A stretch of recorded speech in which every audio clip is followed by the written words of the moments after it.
Jai Gurudev. We'll get started.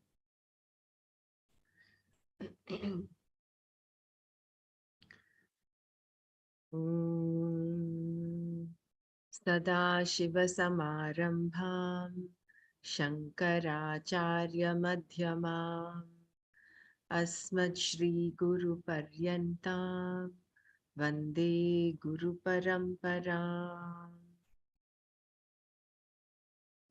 Om Sahana Vavatu Sahanau Bhunaktu Sahaviryankaravavahai Tejasvinavadhitamastu ma vidvishavahai.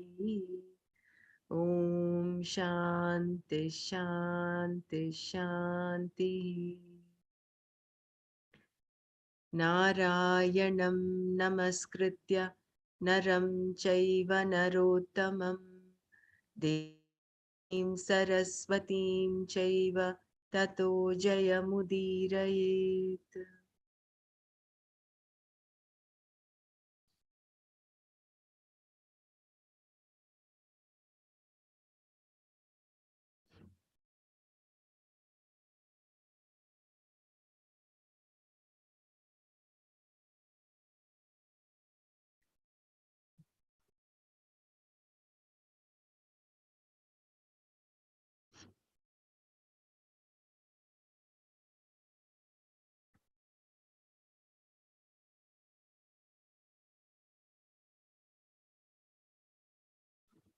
So we'll continue from Shloka 40. We'll just run through 39 once again.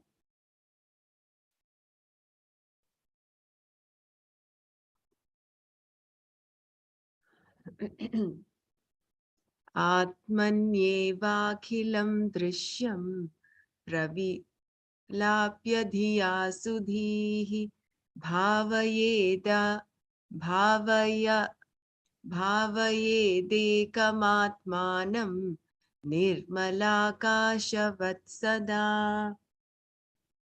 Atmanyeva, in the Atman alone, Akhilam, entire, Drishyam, world of objects, Pravilapya, merging, Dhiya, by his intelligence, Sudhihi, wise man, Bhavayet, should think, Ekam, one, Atmanam, the self, Nirmala Kashavat, like the stainless or pure sky, Sada, constantly.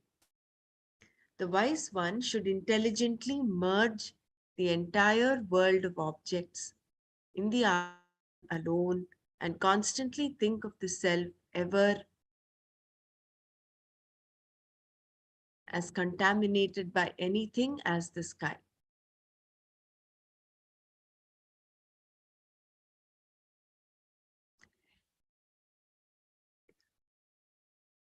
Intelligent discrimination is the core of a seeker's success in truth discovering.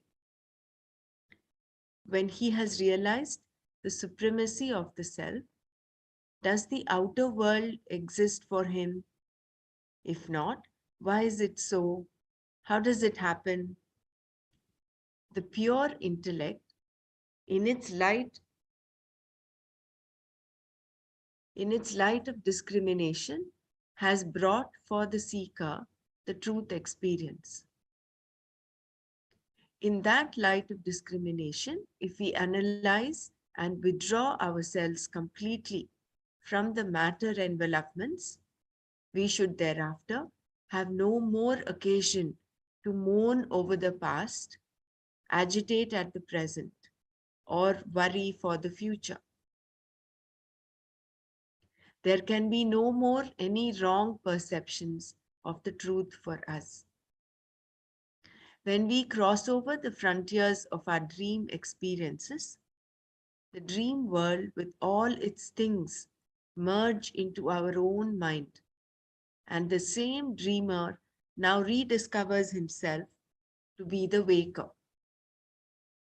Likewise, the pure awareness in me, which illumines for me the objects of the outer world, merges back upon itself when the world of plurality is not recognized.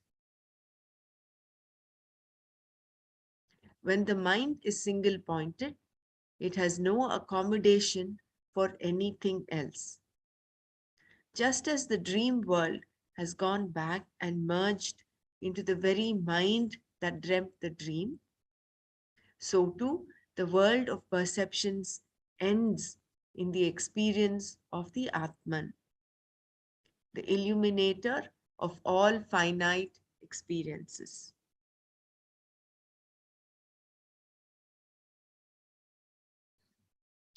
रूपवर्णादिकं सर्वं विहाय परमार्थवित् परिपूर्णचिदानन्दं स्वरूपेणावतिष्ठते. Rupa Varnadikam, form, color, etc. Sarvam, everything. Vihaya, discarding. Paramarthavit, one who has realized the Supreme. Paripurna Chidananda Swarupena, as an embodiment of the infinite consciousness and bliss. Avatishthate, becomes or remains.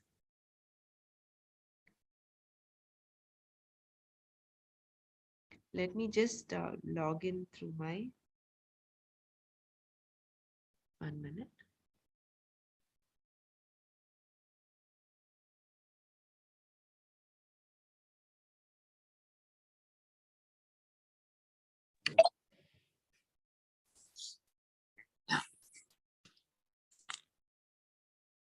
He who has realized the Supreme discards all his identification with the objects of names and forms. Thereafter, he dwells as an embodiment of the infinite consciousness and bliss.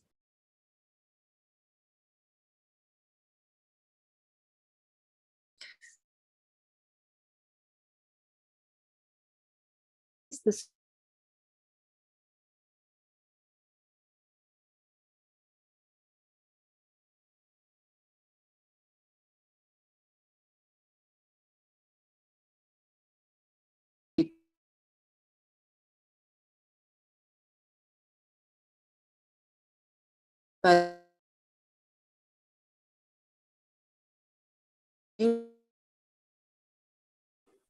Ramra, your voice is breaking. false is the voice breaking?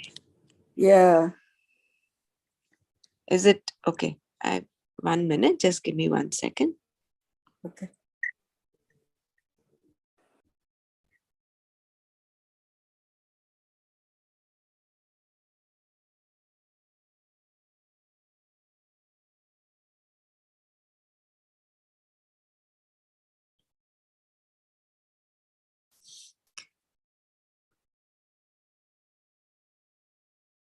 Yeah, let me know how it is now. Yeah, I can hear you better now. Yeah. Do you mind So reading should I repeat the previous one, or was it? Yeah. Yeah, please.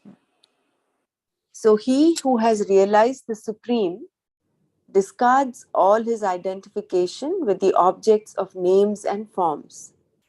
Thereafter, he dwells as an embodiment of the infinite consciousness and bliss.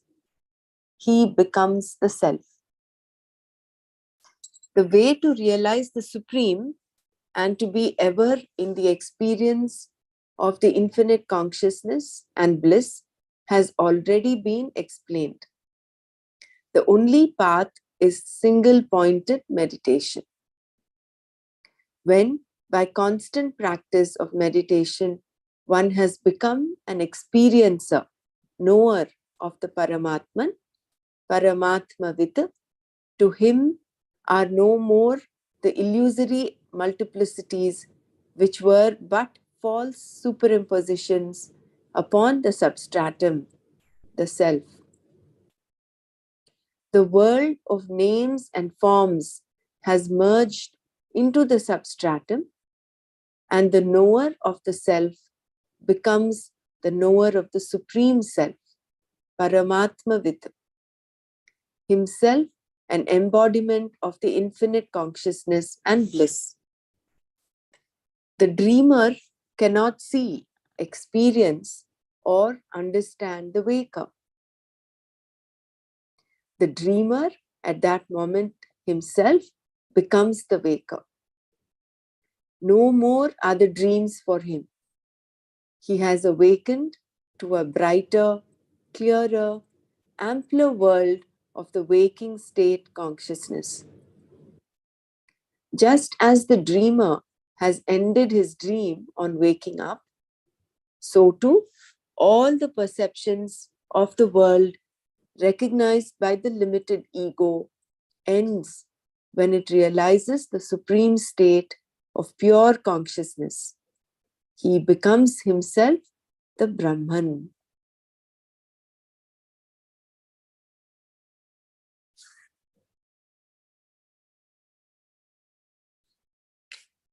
ज्ञातृ ज्ञानज्ञेय भेदः परेणात्मनि विद्यते चिदानन्दैकरूपत्वात् दीप्यते स्वयमेव हि.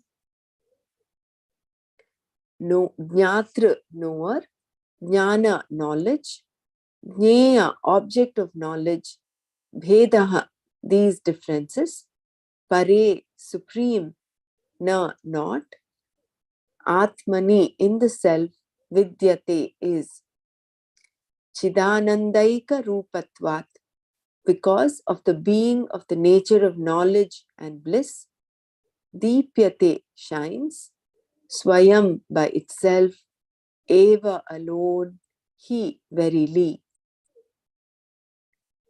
There are no distinctions such as knower, the knowledge, and the object of knowledge in the Supreme Self. On account of its being of the nature of endless bliss, it does not admit of such distinctions within itself. It alone shines by itself.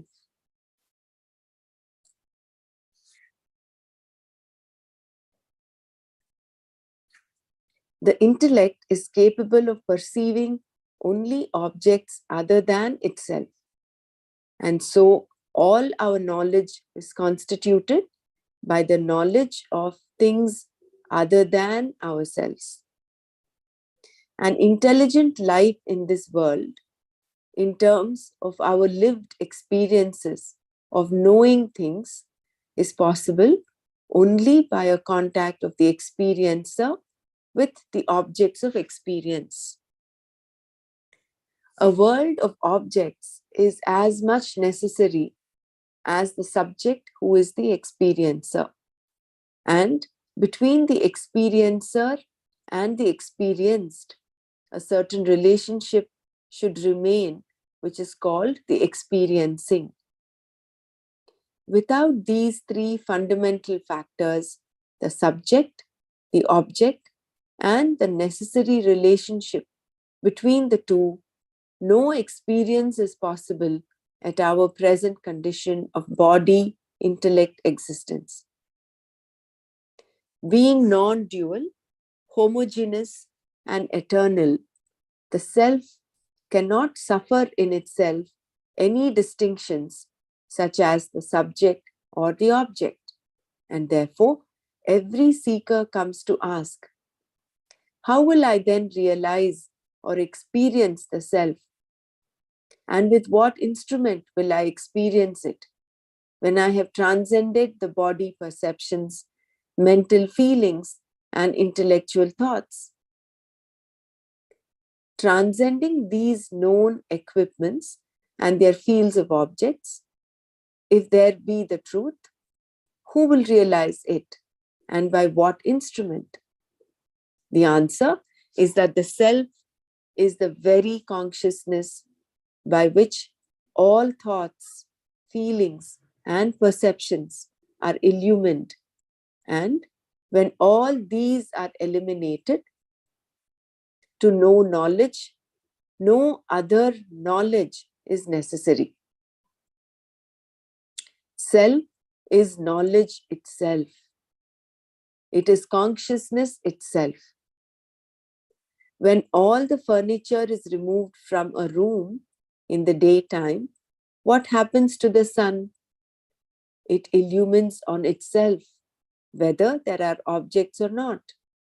And to see the sun, no other torch is necessary.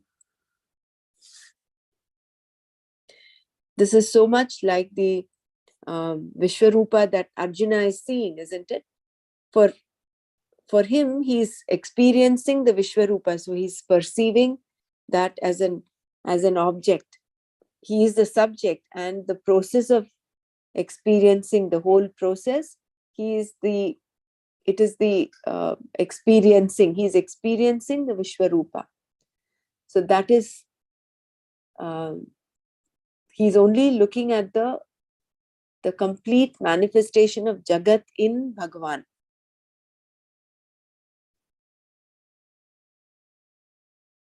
So every time we are able to make out a distinction between the subject, object, and our experience, then we are other than the self. Because the self is beyond these three. It is all these merge within the self, because it is knowledge itself.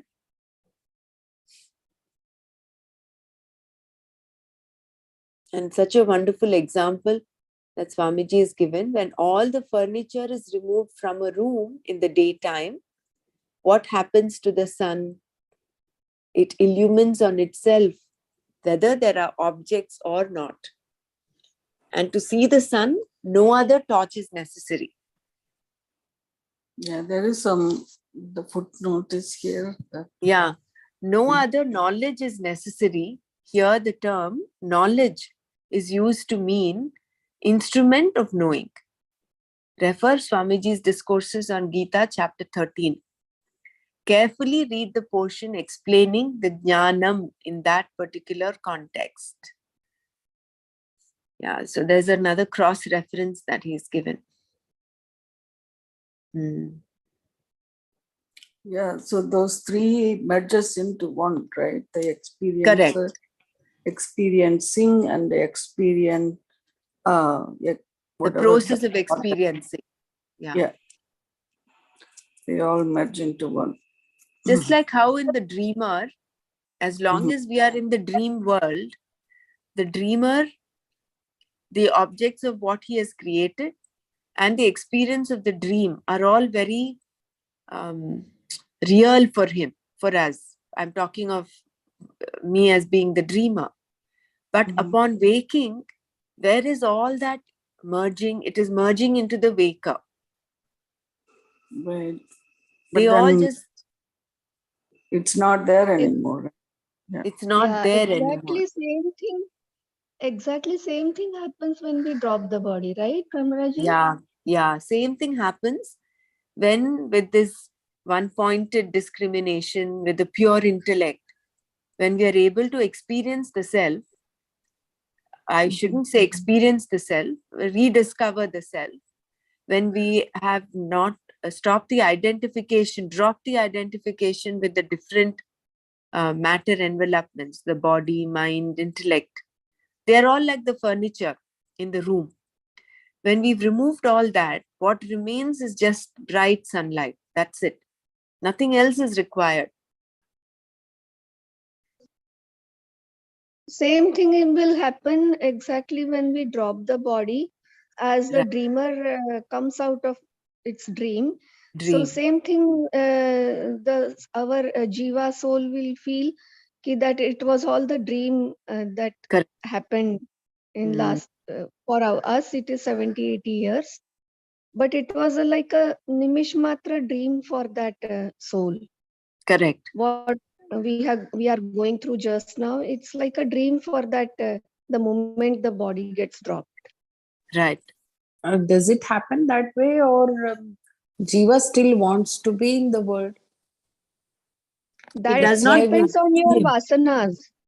Yeah, that's what I was trying to come back. More than vasana, I think that there are no more vasanas at that point. See, when a person becomes a Jivan Mukta, there are no more vasanas. He's only there to exhaust whatever little prarabdha is remaining. Isn't So it? it is through that knowledge that he has to exhaust all the vasanas. He wants to come back, not that he has some vasanas and he wants to come back. Is Correct. that so?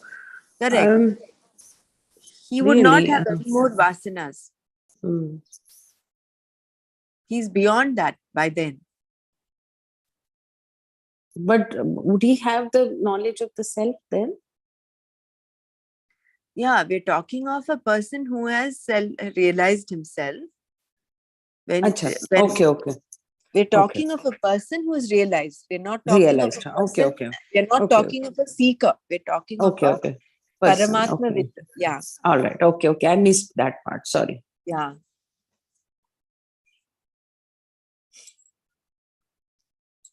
Evamat maranau dhyanam mathane satatam krite udit uditavagatirjvala sarvajnanendhanam dahet. Evam, thus, Atma plus Aranau, in the Arani of the self, Dhyana Mathane, churning in the form of contemplation, Satatam, constantly, Krite, when done, Uditava Gatihi, knowledge which is born, Jwala, the flame, Sarva Jnanendhanam, all the fuel of ignorance. It is Sarva Ajnanendhanam, all the fuel of ignorance, the hate shall burn. When thus the lower and the higher aspects of the self are well churned together, the fire of knowledge is born from it, which in its mighty conflagration shall burn down all the fuel of ignorance in us.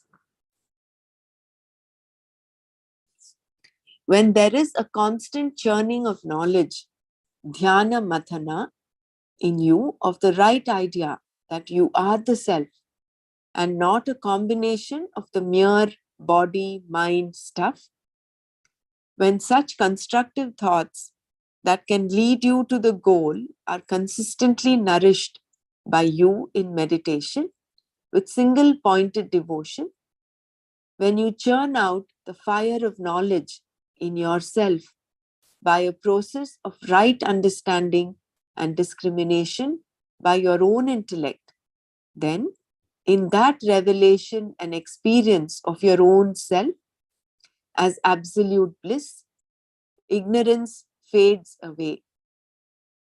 In that fire of knowledge, so kindled to a mighty conflagration, all misconceptions, ajnana, are burnt down as fuel is consumed by the ordinary fire. The churning of knowledge is elaborately described in the Kaivalyopanishad. Let me read the footnote there. Read Discourses on Kaivalyopanishad by Swami Chinmaya, Mantra 11. Kaivalyopanishad is one of the minor Upanishads and no exhaustive commentary is available upon it elsewhere. Yeah. So in the ancient days, for the purposes of rituals, fire was produced by turning a wooden rod onto two wooden pieces, hollowed out for the ends of the rod to rest. When the rod is churned in these sockets, pressed down firmly, the friction creates heat and fire. This idea is taken here in this beautiful metaphor. The lower ego and the higher self are pressed to the Maha Mantra. I am the Supreme Self. Aham Brahmasmi. And when through reflection, it is churned properly, the fire of knowledge is generated and meditation fans it into a conflagration. In this, all our ignorance and misconceptions are burnt down. These ashes of the burnt up vasanas are the very glory, bhushan of Lord Parameshwara, Vibhuti. The low dung ashes are symbolical only. Thus, the glory of a man of culture and perfection is that he has burnt up his lower nature in the fire of his own higher understanding of life and its consummate goal.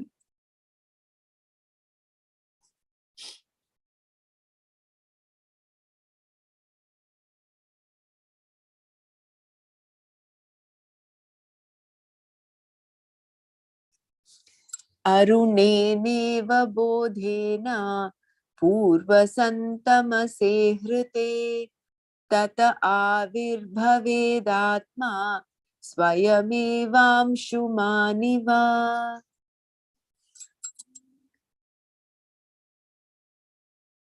Arunena, by the Lord of the early dawn, Aruna, Iva, like, Bodhena, by the knowledge, Purvam, beforehand, Santamase, the universal darkness, Hrite, when destroyed, Tataha, then, Avirbhavet, rises, Atma, the self, Swayameva, of its own accord, Amshuman, the sun, Iva, like.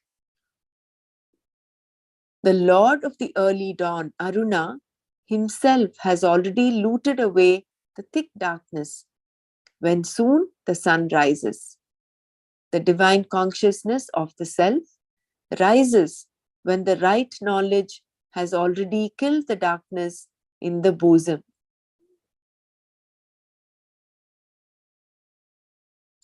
Ignorance is the thick pall of vasanas. We have to break through this darkness before we can get into the lit up citadel of truth, the treasure house of the experience divine. Soon after the early dawn, a very short time after the east has glowed with the golden hue of the dawn, the sun emerges to illumine the life in this world. Aruna, the dawn, heralds up the sun. Similarly, when we have constantly and diligently performed our meditation on truth and have by it begun to destroy the egocentric existence in us, in the very same process, the darkness which was obstructing the vision of the self in us is also removed, giving us the experience of oneness, revealing to our experience our own self. That which obstructs the vision of the self is our own mental agitations and egocentric vanities. Meditation quietens the thought flow and consequently the mind's extrovertedness. When a mind thus pacified and withdrawn from its outer activities turns inward, it springs forth to drown itself in the experience of the self and to become one with it.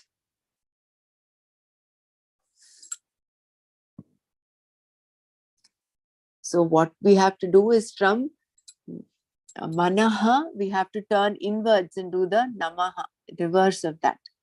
Otherwise, the mind is constantly flowing outside. So once we quieten that and we turn inwards, and in that seat of contemplation, with this knowledge discrimination, then it is like, that is the beginning. It is like the Aruna. It is like the forerunner of the bright sky, the bright sun that shows up in the sky.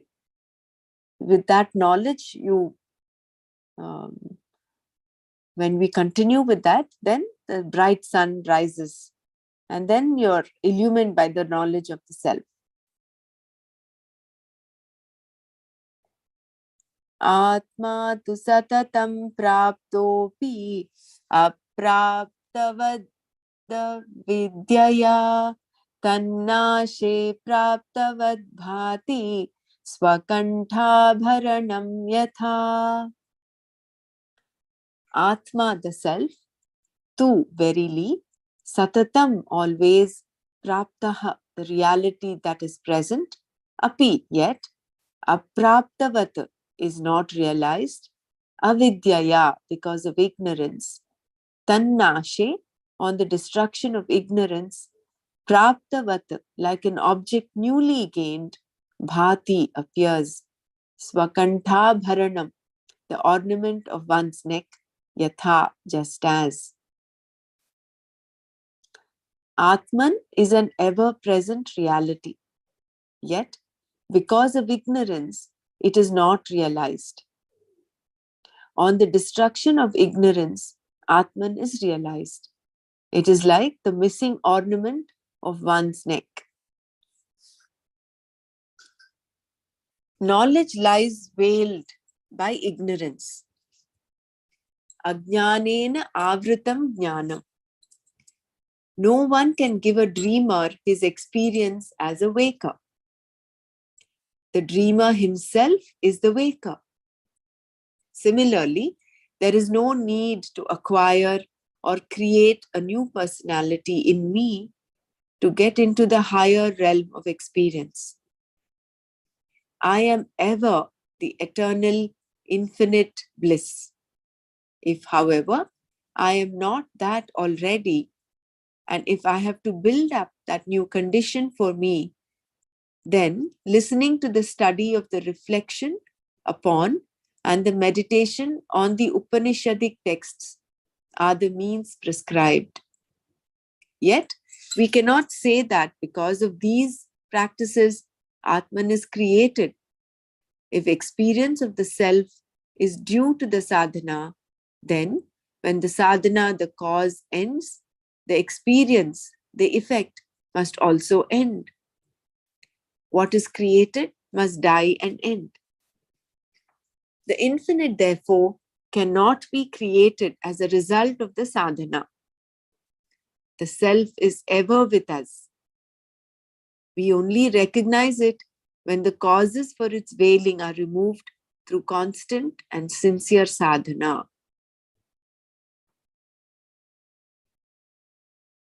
So sadhana is not creating something new, it is only unveiling the true nature of the Atma. It is only removing the veil of ignorance. That is the whole purpose of sadhana, is to remove that veil of ignorance. This Atman is in all the states of experiences and in all beings and at all times. He is awake even while we are asleep, but we have not been aware of this eternal self in us due to our preoccupations with the misapprehensions of the reality. In fact, we live because of its illumination, but we are blind to that divine light. When ignorance is removed, when we are moved off from the enveloping darkness, the cataract in the wisdom eye is cured. The glory of the self is revealed, just as when the clouds move away, the sun, whose light is already there, shines upon us. When we have removed in ourselves the veiling over the ever-existent self, we exclaim as though we have found out something which was not already there. And this, however, is not the case. We are lamenting over something which we have not lost. We felt miserable over the loss of something which was not actually lost. But on the other hand, it had all along been with us. Sometimes we search for it. Sometimes we search for and get tired of our weary disappointments when we cannot find our key, which perhaps lies all the time in our own pocket. A lady can despair at the loss of a necklace, which is often still on her neck. We only rediscover the self, which was all the time with us. when our ignorance regarding it ends through the discipline of meditations, we only rediscover the self which was all the time with us. Even as I'm talking, even as you're all listening, that faculty in us which is enabling this is nothing but the self. It's just that you and I, we are identifying ourselves with this body, with this mind, intellect, and ego, that we are unable to see that self which is in and through each one of us.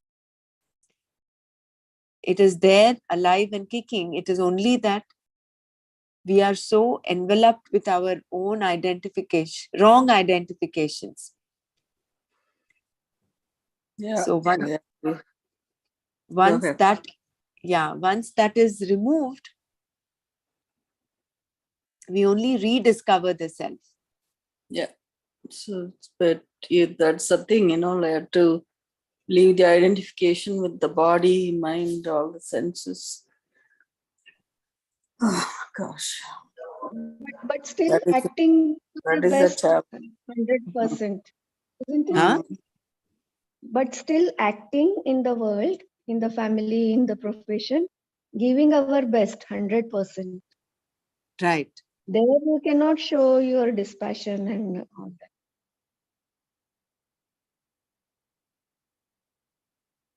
Because immediately, you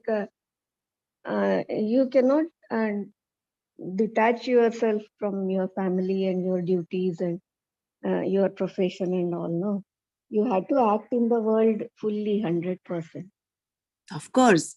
That is Yeah. why that Karmanyevadhikaraste, that chapter 2, Shloka 47, is so important in that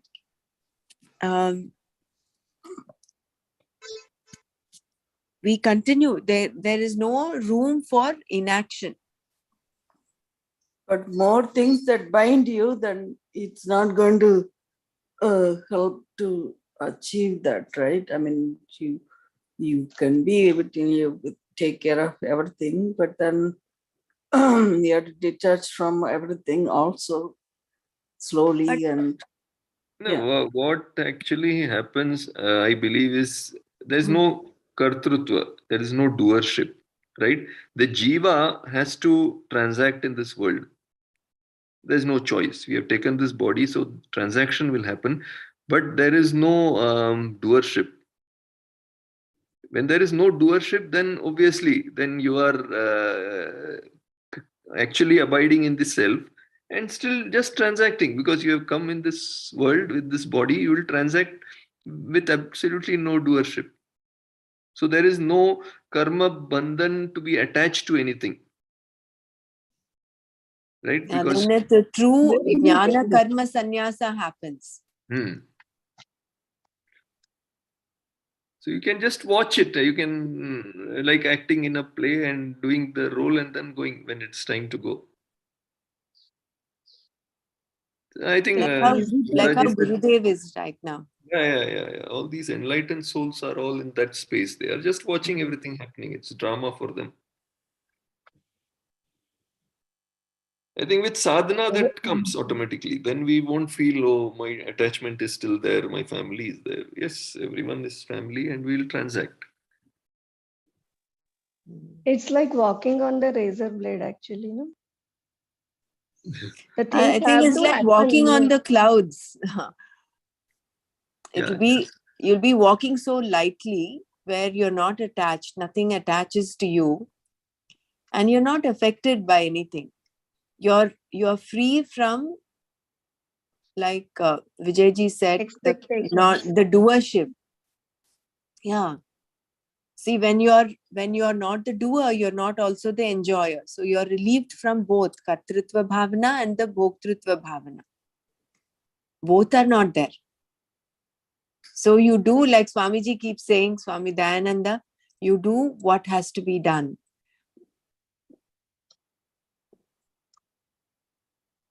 That's right. And then move on. Right. It's very contradicting. Means actually to implement it, you really need a lot of tapasya, I think. Yeah, that's what is the required is that. Sorry. Yeah, No, brother. go ahead. Go ahead. No, no, I was saying that's where the Antakarna Shuddhi is all about, right? That Antakarna Shuddhi happens, then automatically all these identifications start to go away slowly, slowly. First, the identification with body will go.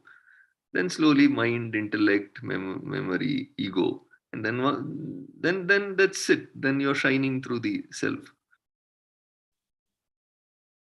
So it will happen. That's where sadhana and all this jnana is all taking us there, and that polishing is happening internally at a subtle level. Maybe we don't realize it, but if you look back over time, how things have changed.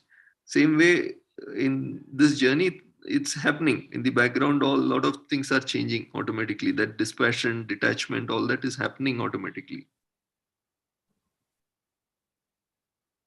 It is like the whole sadhana is like the process of cleaning up the mirror so that you can have a proper view of yourself. So,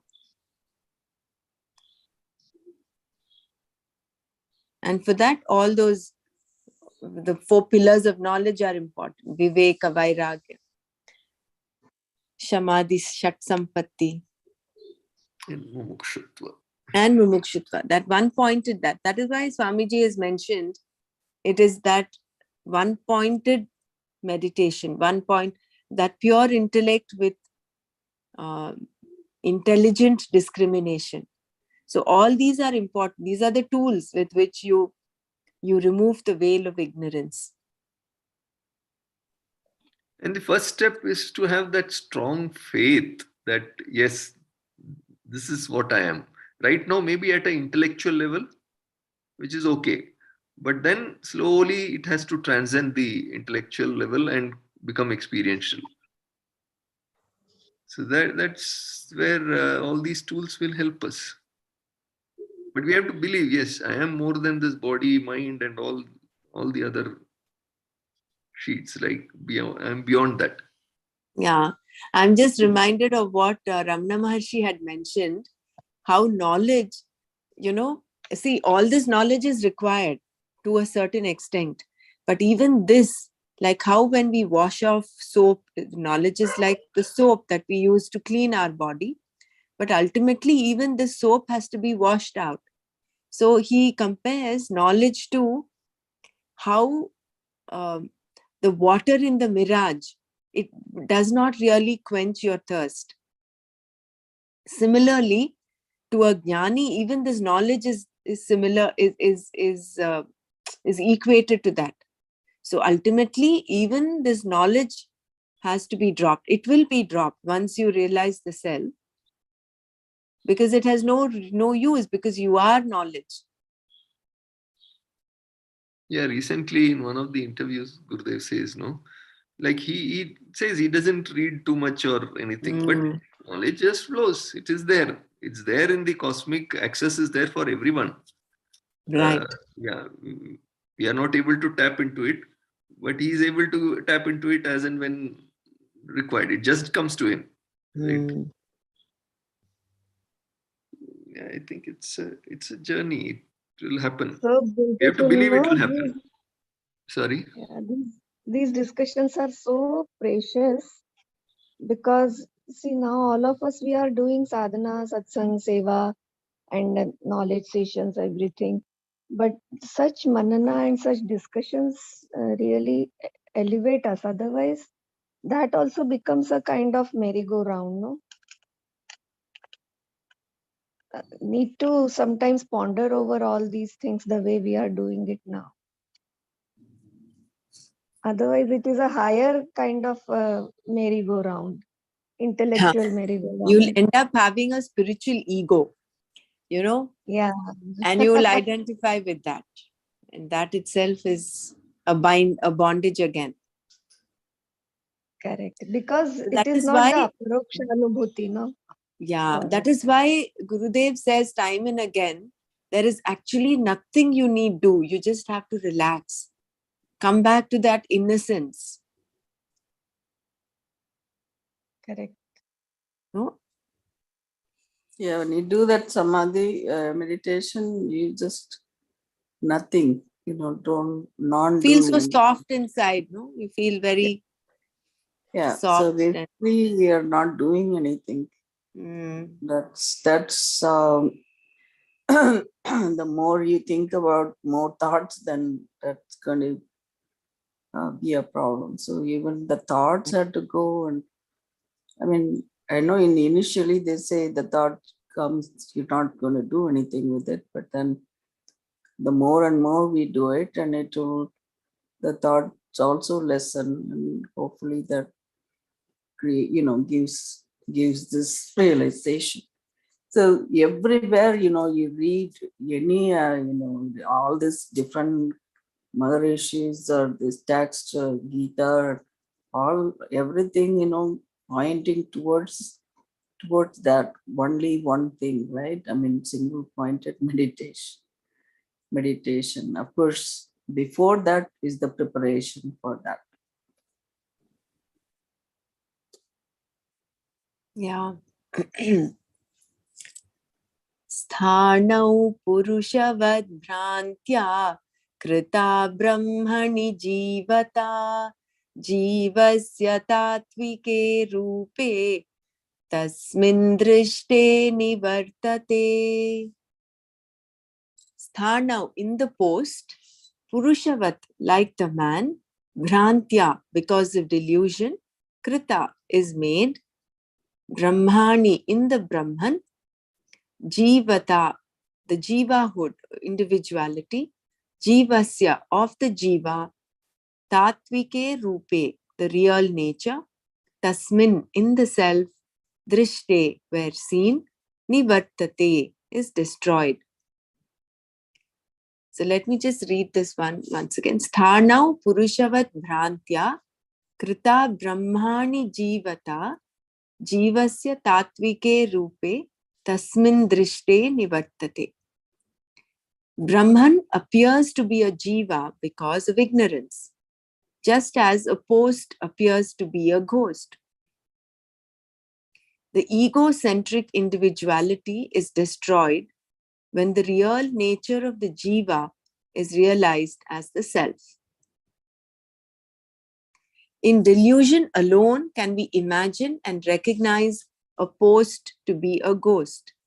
In fact, the misapprehension of the ghost has risen only from the non-apprehension of the post. Similarly, on the Brahman, which is the supreme self and the substratum for all, our ignorance projects our egocentric existence and its world of diversity. In this confused state, we spin and weave in us for ourselves a cobweb of our own creation. Thereafter, we get ourselves identified with our body, mind, and intellect. We are caught thus entirely in a net of our own creations, hatched from our own ignorance. When we have understood the one truth behind all this multiple existence, when we have begun to see the post behind the ghost, when we have started to experience the self in us, like a dream, which in the end rolls back into the dreamer, all this illusory existence loses its imaginary reality, the apparent truth with which we had painted them all in gay enchantment. The non-apprehension of the post caused all the misapprehensions as the head, trunk, limbs, dress, eyes, movements, etc. of the vivid vision of the ghost. The misconception was the ghost on the post. When the cause, the misconception dies, the effect, the ghost also ends. When the ego sense has ended, all that are its byproducts are also removed. And when there is no more any bondage suffered, and there is no more any bondage suffered.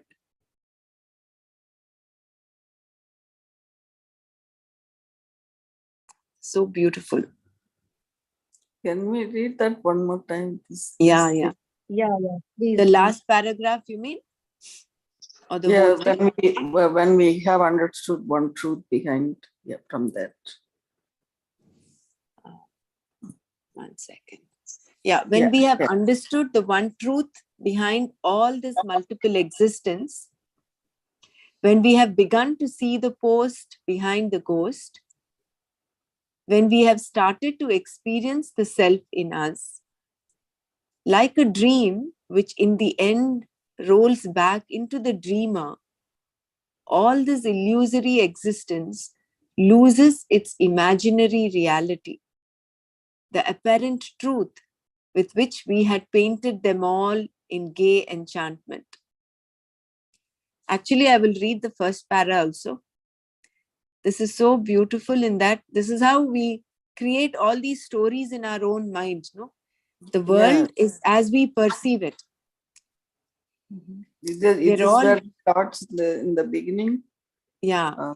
Okay. In got it. delusion alone can we imagine and recognize a post to be a ghost. In fact, the misapprehension of the ghost has risen only from the non-apprehension of the post. Similarly, on the Brahman, which is the supreme self and the substratum for all, our ignorance projects our egocentric existence and its world of diversity.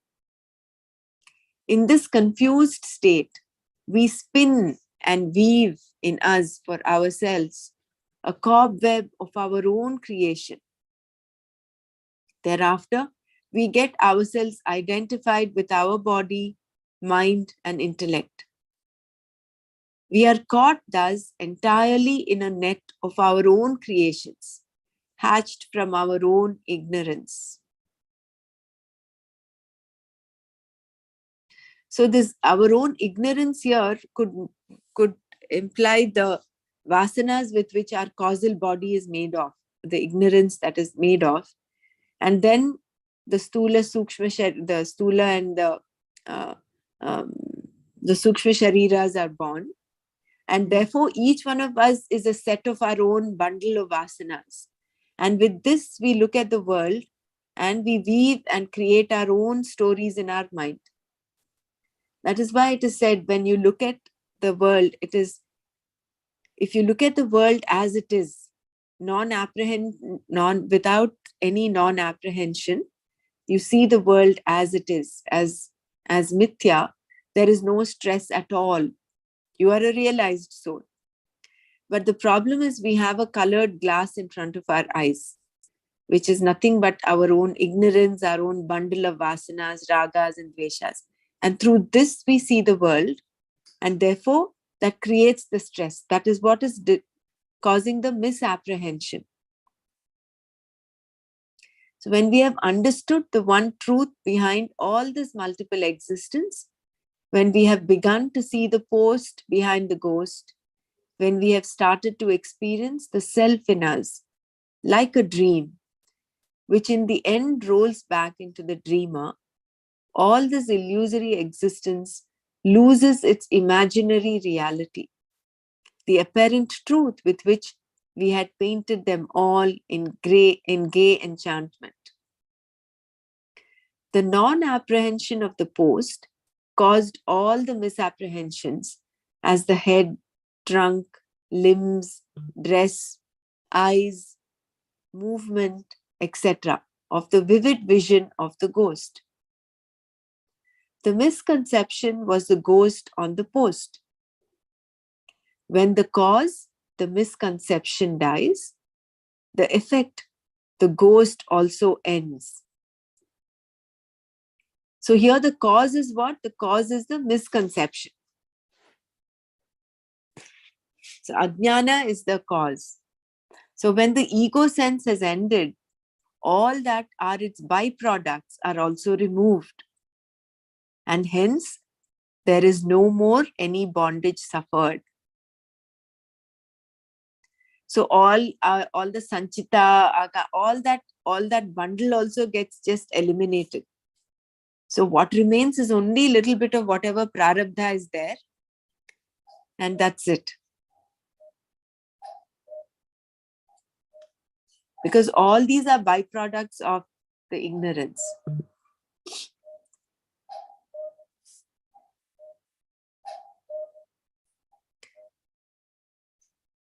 It is so Tattva, meditative, Bapare. yeah. Tattat swarupanubhava utpannam jnanamanjasa aham mameti cha jnanam badhate digbramadivat.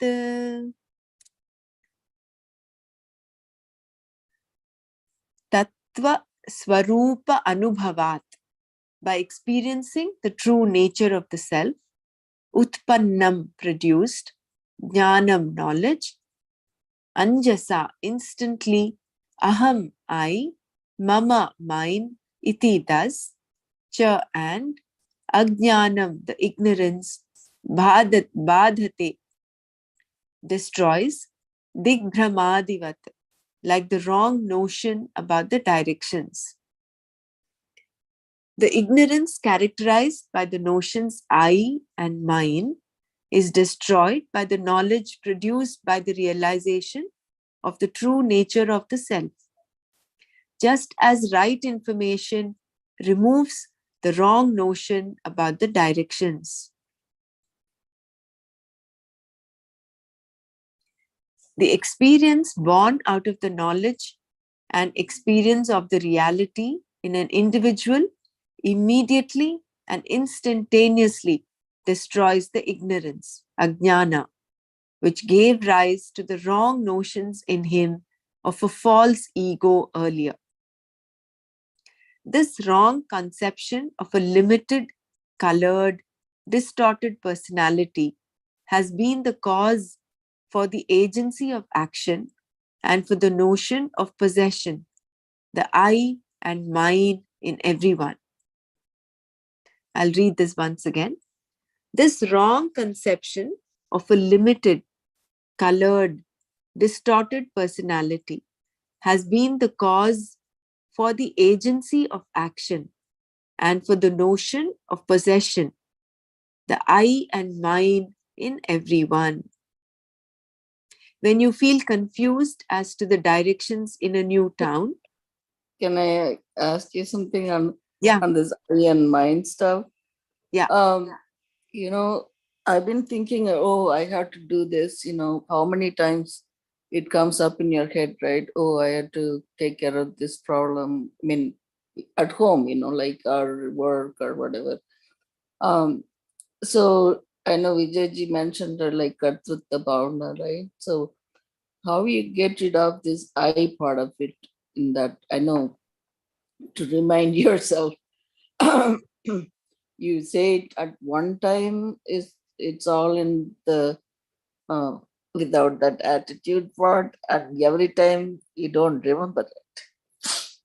So you know, I had to do this, I had to write letter like this or something like, you know, then this keep the I keep coming to you, rather than, I mean, I know there's other part of it is the mind, you know, like this is my house or this is my, you know, that's there. But how do you get rid of this I part in those kind of, that you have to do this,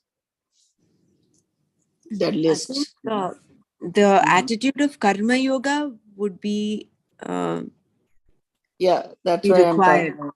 Yeah, the karma Mhm. yoga Karma attitude. yoga. As a karma Mhm. yoga as a karma yogi, what you're doing is the I gets slightly diluted. It is still there. It is not completely gone because you Yeah, are the even one acting. right. And that's another thing is even the thought, you know, you're not, remember when we talked about vasanas, and you know, even the thought counts like that. Not, I mean, it's not like they're persistently, I have to do this, do this, do this, like that. But at least you make a mental note of it. Okay, I have to take care of this tomorrow, by tomorrow, like some deadline you have to meet. So you kind of line up what your priority is. So in those sense, we still think about it, in our mind so many times. So that I Yeah, just but that's inevitable, no? As a seeker, as a sadhak, it is inevitable that that limited I is there. That is what is making us function in the world. Without that little bit of ego sense, you cannot function, isn't it? But then that will slowly get diluted when you're doing it with an attitude of karma yoga, when you're doing it as an offering to the divine, like with that yajna bhava, then I suppose that will slowly get diluted. You're still doing what is to be done. That's it. Okay. So I just wanted to, I mean, there were a couple of places we read, even the previous sloka that we had the ego part. For instance, And I'm we just giving won't an wait example. also, no? Hmm? Yeah, we won't wait for others to appreciate whatever we had done or not done, and then slowly that distancing comes, no, with this knowledge. Otherwise, we are waiting. I have done so much, and somebody should then, if anybody's little bit touches our ego, we feel so hurt. But with this knowledge, that won't happen. Whatever I could do my best, 100%. That's all. So that karma bhav, that Bhagavad Gita comes into the picture. Like yajna, do it and move forward, move on. For instance, supposing you're cooking, I'm just giving a very mundane example. If you're cooking, I'm talking of myself, or I'm talking of you, Dr. Mara. If I'm cooking, there are two ways I can cook. I can cook with um, complaining and saying, "Oh, I'm the only one in the house doing it. No one is there to help me."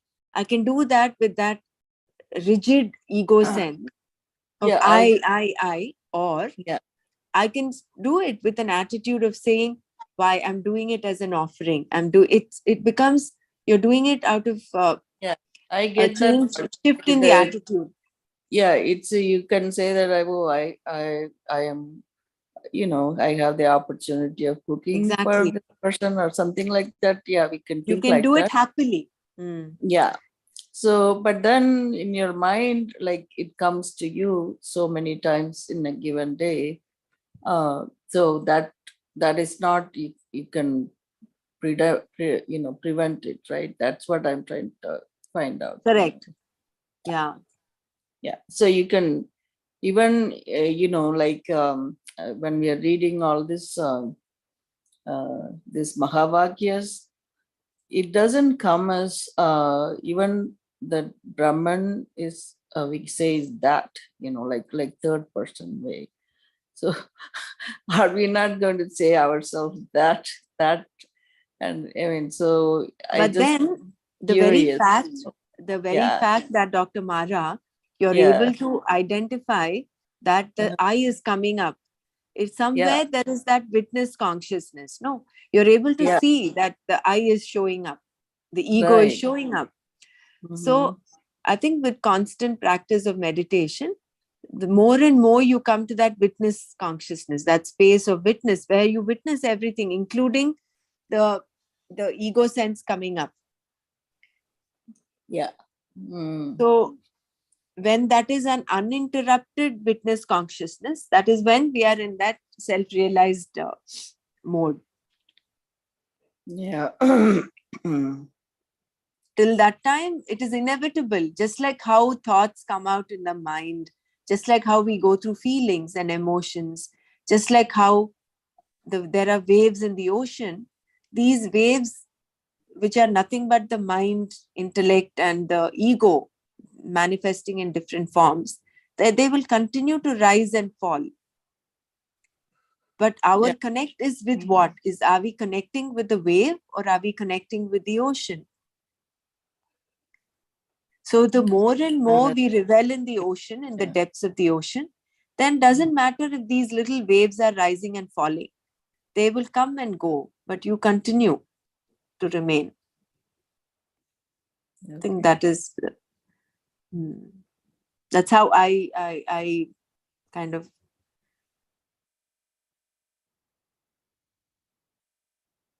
Yeah, that gives sense. But this is anyway. When we read more carefully, let's continue. this, yeah. So when you feel confused as to the directions in a new town, whether it is east or west, the sunrise helps you to locate the directions correctly. Similarly, when the knowledge of the real dawns, the limited ego sense, till now living confused amongst the labyrinth of the matter vestures and their perceptions, feelings and thoughts, it gains an understanding of the right way of living in and experiencing through the various material equipments. Shankara seems to foresee here the possibility of a logical doubt in the mind of an intelligent student. Ordinarily, in our intellectual life, knowledge of one object cannot remove the ignorance of other objects. For instance, knowledge of a pot cannot end the ignorance of the watch or the radio. Here, the stanza seems to say that the knowledge arising out of the experience of the self will remove the ignorance created concepts of I-ness and minus. Apparently, this is a contradiction to our daily intellectual experience. In order to elucidate this idea, Shankara has chosen a very appropriate illustration indeed. When a traveler is in confusion as to the direction in which he is moving, and on enquiry if some local man were to indicate to him the west, the knowledge arising out of this indication will at once remove from his mind all his ignorance regarding the south, the east, and the north. This is because the other quarters have a definite relationship with the one known direction. And with reference to this known direction, the traveler can, without any more help from the local man, know for himself the other three directions. Similarly, when once the self is known, we shall immediately understand our true relationship with the world of objects around us and our own relationship with our matter envelopments. The sense of I and the concept of mine both become meaningless and delusory when the self is realized as one universal reality, ever the same, within and without. The directions are ever there, whether we know them or not. So long as we are confused, we take the east to be the west, and so on. A right understanding gives us the true directions. So too, when self is known, we are able to fix our relationship in the world on surer footings with a more balanced vision.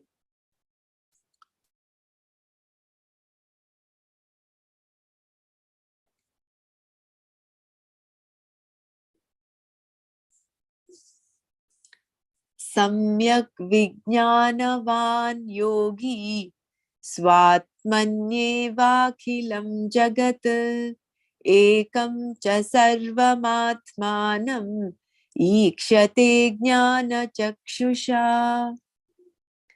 Samyak, very well. Vijnanavan, a man of realization. Yogi, the yogin. Swatmanyeva, in his own self. Akhilam, entire. Jagat, universe. Ekam, one. Cha, and. Sarvam, everything. Atmanam, his own self. Ikshate, sees. Jnana chakshusha, through his eye of wisdom. The yogi of perfect realization and enlightenment sees through his eye of wisdom, jnana chakshusha, the entire universe in his own self and regards everything else as his own self and nothing else. The yogi of full realization of the true self, who has been trained to integrate his mind and see everywhere the oneness of the self, the Mahatman, who has effaced his lower nature and who has learned to live in harmony with the higher in him, and in whose case the mind and intellect are well controlled without their disturbing pull towards the outer world of objects, that Superman sees the entire Jagat as the manifestation of his own self and experiences the self in him to be the self everywhere. He is convinced that there is not a separate life-giving factor for the world outside the self in him, or a different illuminator for the different experiences in him.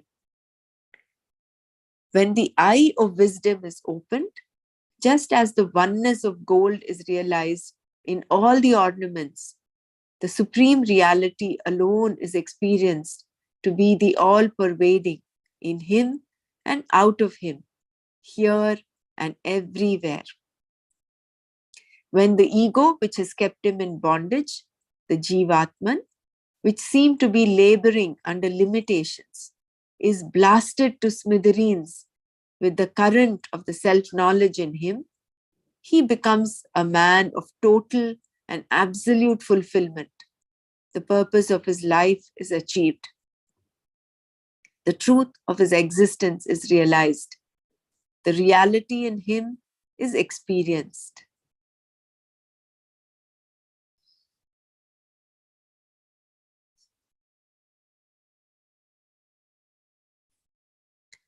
Atmaivedam jagat sarvam atmanonyan na vidyate mrido yadvadrishtadini swatmanam sarvamikshate. Mrido yadvadghatadini swatmanam sarvamikshate. Atma, the Atman, eva, verily, idam, this, jagat, universe, sarvam, entire, atmanonyat, other than the Atman, na, not, vidyate, exists, mridaha, from clay, yadvat, in that manner, ghatadini, pots, etc., swatmanam, his own self, sarvam, everything, ikshate, sees. Nothing whatever exists other than the Atman. The tangible universe is verily Atman. As pots and jars are verily made of clay and cannot be said to be anything but clay, so too, to the enlightened soul, all that is perceived is the self. What a beautiful state that must be, no? The whole world of experiences has previously been stated as nothing but the expressions of one's own self, and that beyond the supreme there is nothing. How are we to accept this proposition that Atman alone is the essence in all the world of our experiences? Atma eva jagat sarvam. Out of mud is made various kinds of pans and potteries. They come out of mud, exist in mud, as mud, and finally go back to be deservedly called the same old mud. Without mud, all the different shapes and forms could not have come about. The original mud alone gave the shape and substantiality to the different existent pot units.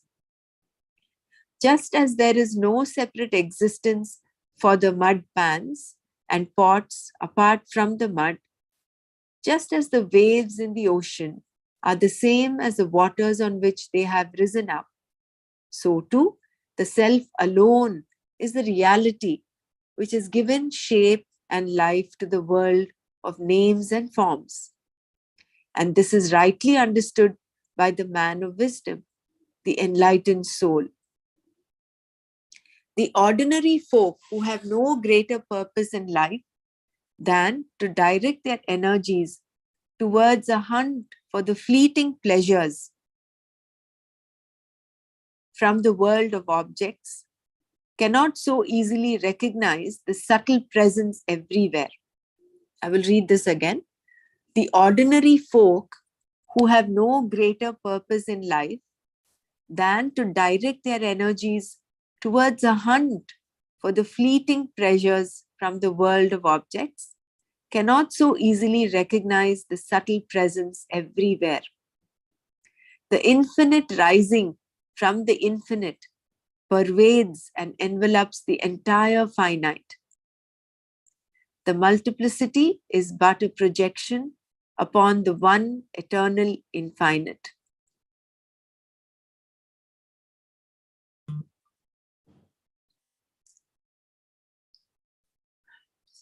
Yeah.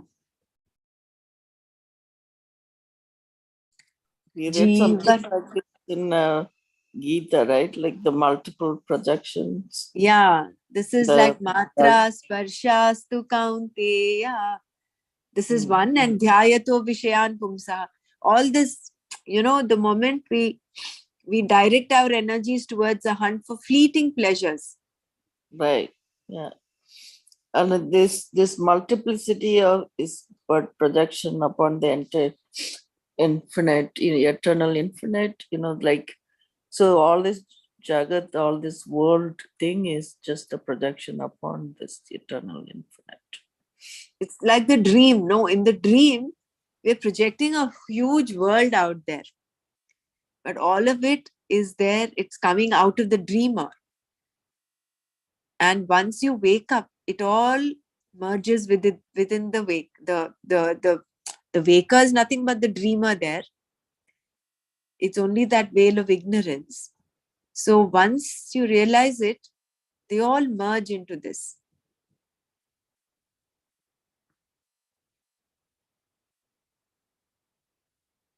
So the infinite rising from the infinite pervades and envelops the entire finite.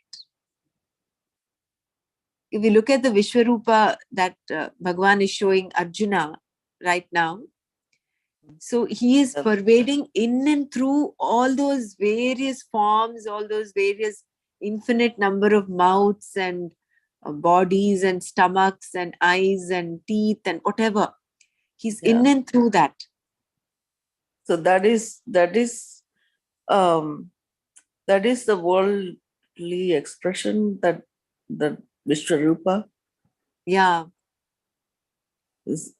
Okay. That is Jagat. That is the entire Jagat he is Jagat, showing. right. No? Yeah. So Then, Jagat. yeah. He's also sure, we talk about all these rishis, vasuls, all that stuff, right? So all, not only this Jagat, that's more like a universe kind of thing, right? See, the Jagat is not just the seen universe, even the unseen dark matter, all that comes under Mithya. Yeah. So it's The not just Devaloka, world, heaven, only, Swarga. right. It's not just that this part of the world, but it's all, the whole universe is kind Right. of Jagat. Right. Okay. All the Devaloka, that all these people are in the Deva, even Brahma Loka for that instance. Yeah, so the 14 lokas they say, right? Yeah. I mean, Yeah. we know what right now. So we don't know All really that is other all that lokas. is Mithya. Yeah. So that's the sun, moon, everything is included, so it's all that projection except this infinite truth. Wow. It's really amazing. Yeah, very. Jivan muktastu tadvidva. Jivan muक्तस्तु तद्विद्वान् पूर्वोपाधिगुणात् त्यजेत् गुणांस् त्यजेत् सच्चिदानन्दरूपत्वात् भवेद् भ्रमरकीटवत्. So Jivan Muktaha, liberated one, tu, verily, tad vidwan, endowed with self-knowledge, purvopadhi gunan, traits of the previous equipments, tyajet, gives up, Sachidananda Rupatvat, because of his nature of existence, knowledge and bliss, Bhavet will be Brahmara Kitavat, like a wasp. A liberated one, endowed with self-knowledge, gives up the traits of his previously explained equipments, upadhis, and because of his nature of Satchit Ananda, he verily becomes Brahman, like the worm that grows to be a wasp. A liberated one, Jivan Mukta, is one who has realized the infinitude of his existence as the self, even while living in this world. He is one who, through his self-realization, has become completely free from ignorance, avidya, even while he lives in his body, which, however, continues to exist as long as its experiences, prarabdha, last. He is the enlightened soul who has so well integrated his spiritual personality as to renounce totally the properties of the matter envelopments and the ego, with his well-directed, upright, physical, mental, and intellectual activities. He is one of the fortunate few who has died the mystic death, the death of his personal limited individuality. Such a Jivan Mukta who has lived the life of a spiritual giant, unshakable in his inward experience, and who has freed himself from all the attractions around him, lives as the self in his own divine self.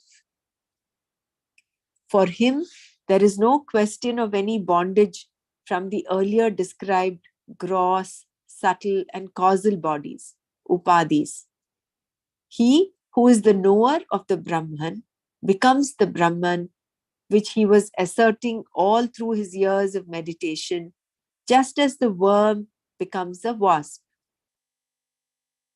The wasp builds a mud nest with no other outlet but a small hole in it and places a worm in it. Now and then, stinging the worm, the wasp sits at the door constantly. The helpless worm, weary with fear and pain, looks on constantly out where the terrible face of the wasp is there, threatening to sting it again. The worm, thus maintained in single pointed contemplation over the form and nature of the wasp, grows itself with wings and totally metamorphoses to become a wasp itself.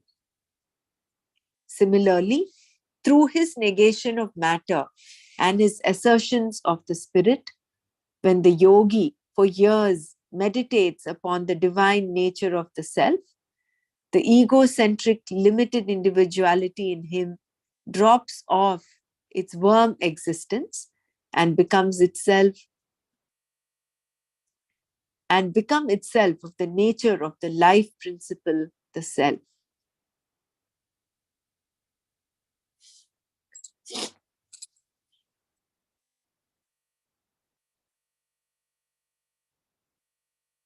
So we are all like the worms, right? The worm right now, and all this churning of knowledge and listening to knowledge, doing this manana, all that is like the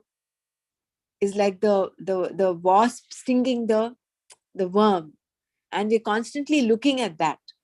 So the more we are focused on the higher or inward, we have that inward journey, then slowly but surely we will grow those wings, and then from the worm we'll metamorphose to become the wasp. And then there is no worm left. The worm is the one that is of limited identity.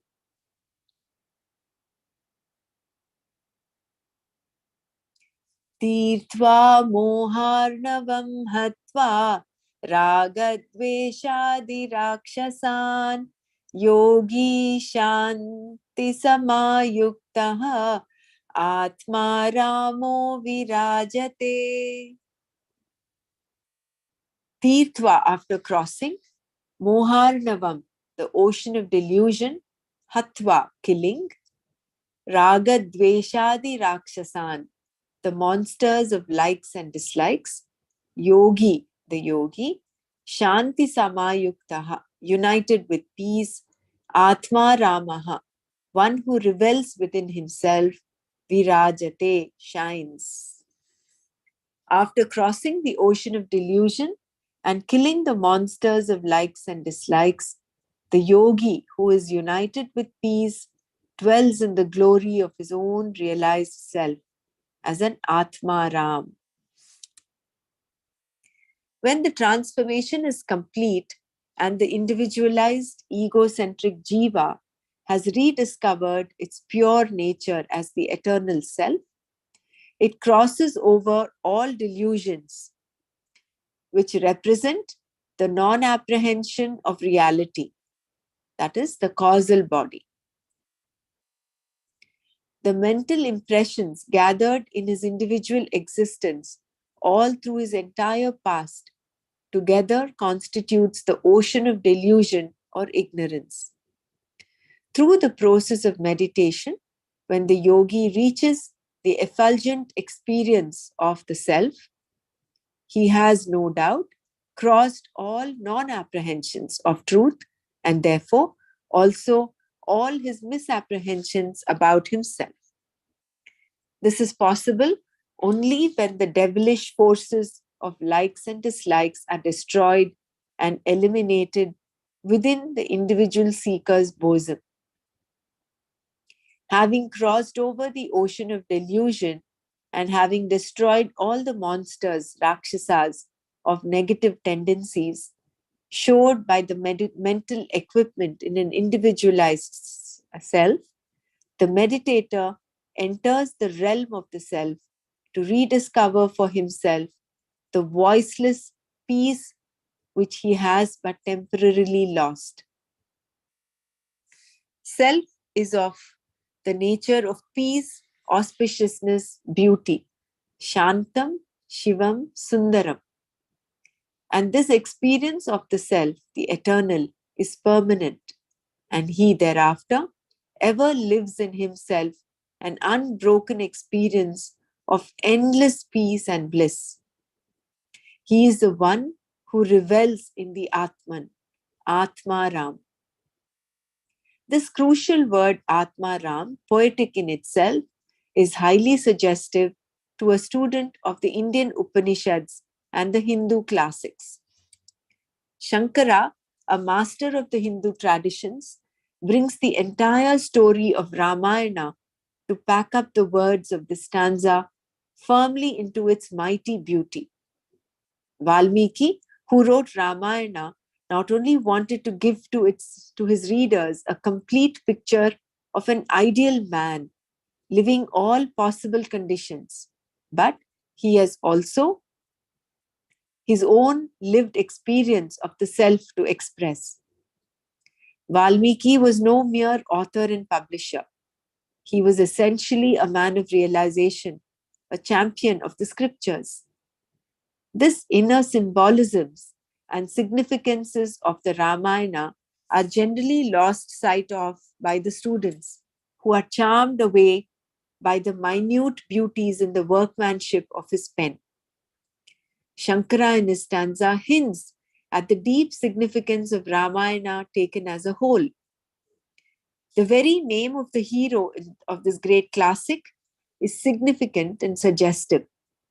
Ram means the one reveller who revels everywhere in all bosoms. Sarve Ramanti iti Rama. The self Ram, wedded to Sita, its own nature of peace, lives on joyously with unperturbed equanimity, both in the kingdom of Ayodhya and in the jungles of his exile. His sorrows start when his consort Peace falls a prey into the hands of Ravana, the 10-headed monster. This represents the lower animal nature in an individual, which has 10 heads even today, the 5 organs of perception and the 5 organs of action. The kingdoms of the secular and of the materialist can never sustain for long within the boundaries of the Aryavarta, the land of the Sanatana Dharma, the garden of spirituality. In an era of Rama Rajya, Ravanas cannot be the governors.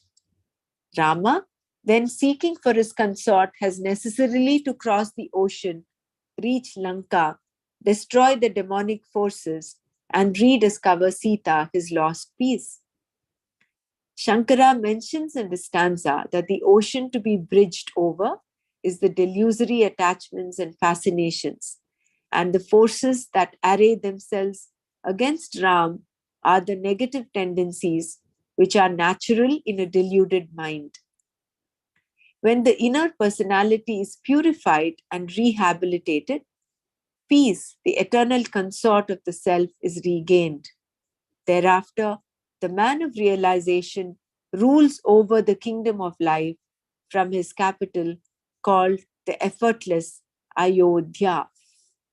It is only in Sanskrit that a classic can be summarized by the suggestiveness of the words that are at once directly describing the highest spiritual truth. This is so beautiful. This is shloka number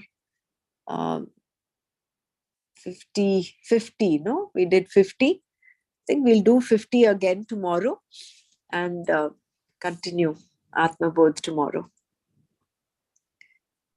So we'll take a break now and we'll chant Bhagavad Gita.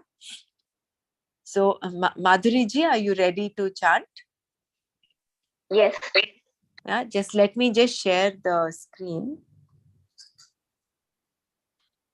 I have not learnt it properly under somebody's guidance, how to chant. But my own little bit this thing, please forgive me. That's okay. That's perfectly okay. Not to worry at all. Just give me a minute. Because I can't change that tune from Anushtup to Trishtup Chanda and please help Yeah, me. no problem. If you have any difficulty, it doesn't matter. You do however you can. We're all in the process of learning. No one is perfect, so that's fine. Jai Gurudev. Om Shri Paramatmane Namaha. Ida Shri Bhagavan Vacha. Idantu te guhya. How the tone should be, please, Brahmaraji. Yeah. Idam tu te guhyatamam pravakshamyanasuyave jnanam vijnana sahitam yajnatva mokshase shubhat. Okay. Idantu te guhyatamam pravakshamyanasuyave jnanam vijnanasahitam yajnatva mokshase shubhat rajavidya rajaguhyam pavitramidamuttamam pratyakshaavagamam dharmyam सुसुखं कर्तुमव्ययम् अश्रद्धधानाः पुरुषा धर्मस्यास्य परन्तप अप्राप्य मां निवर्तन्ते मृत्युसंसारवर्त्मनि मया ततमिदं सर्वं जगदव्यक्तं मत्स्थानि सर्वभूतानि न चाहन्तेष्वस्थितः न च मत्स्थानि भूतानि पश्य मे योगमैश्वरम् भूतभृन्न च भूतस्थो ममात्मा भूतभावनः यथाकाशस्थितो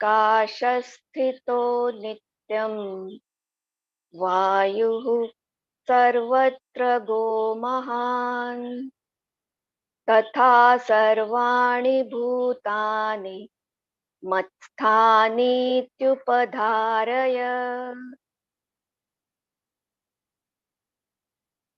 सर्वभूतानि कौन्तेय प्रकृतिं यान्ति मामिकाम् कल्पक्षये पुनस्तानि कल्पादौ विसृजाम्यहम्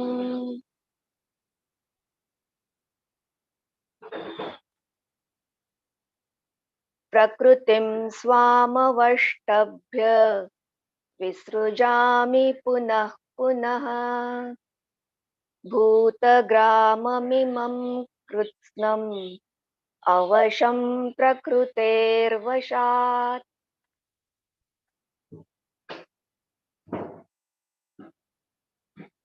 न च मान्तानि कर्माणि निबध्नन्ति धनञ्जय उदासीनवदासीनम् असक्तं तेषु कर्मसु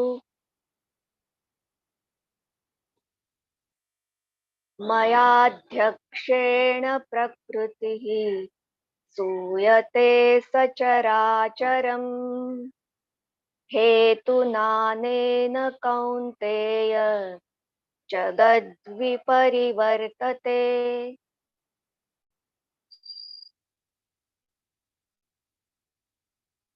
अवजानन्ति मां मूढा मानुषीं तनुमाश्रितम् परं भावमजानन्तो मम भूतमहेश्वरम्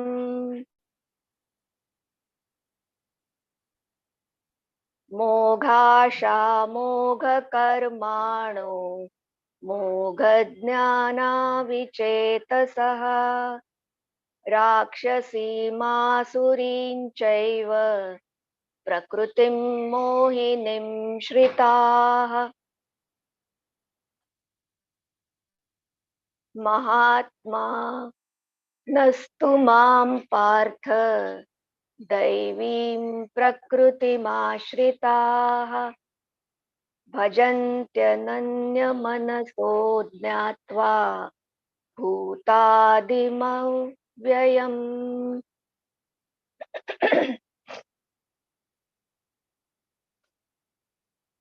सततं कीर्तयन्तो माम् यतन्तश्च दृढव्रताः नमस्यन्तश्च मां भक्त्या नित्ययुक्ता उपासते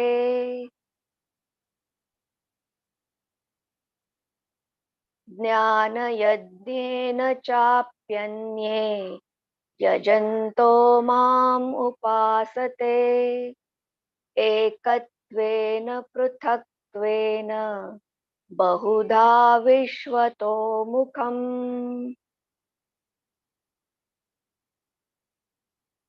अहं क्रतुरहं यज्ञः स्वधाहमहमौषधम् मन्त्रोऽहमहमेवाज्यम् अहमग्निरहं हुतम्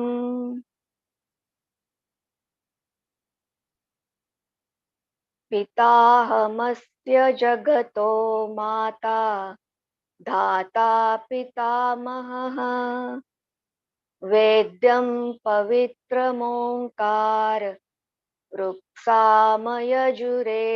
च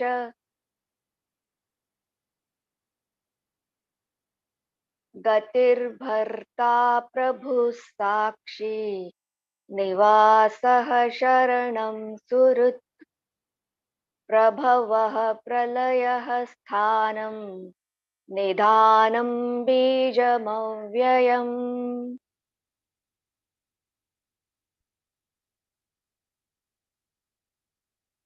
तपाम्यहमहं वर्षं निगृह्णाम्युत्सृजामि च अमृतं चैव मृत्युश्च सदसच्चाहमर्जुन.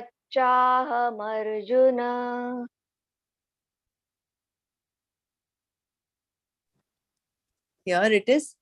Traividya mam somapa puta papa yajnerištva svargatim prarthayante te punyamasadhya surendra lokam ashnanti divyan divideva bhogan. You can chant if you want to repeat this thing, huh? त्रैविद्या मां Yamam somapa puta papa त्रैविद्या मां सोमपाः पूतपापा यज्ञैरिष्टा yajnishva swargatim prarthayante te punyamasadhya surendra lokam अश्नन्ति दिव्यान् दिवि देव भोगान् ते तं ते तं भुक्त्वा स्वर्गलोकं विशालम् क्षीणे पुण्ये मर्त्यलोकं विशन्ति एवं त्रयीधर्म मनुप्रपन्ना गतागतं कामकामा लभन्ते अनन्याश्चिन्तयन्तो माम् ananyas mam ye janaः paryupasate tesham nityabhiyuktanam yogakshemam vahamyaham. अनन्याश्चिन्तयन्तो माम् ये जनाः पर्युपासते तेषां नित्याभियुक्तानां योगक्षेमं वहाम्यहम्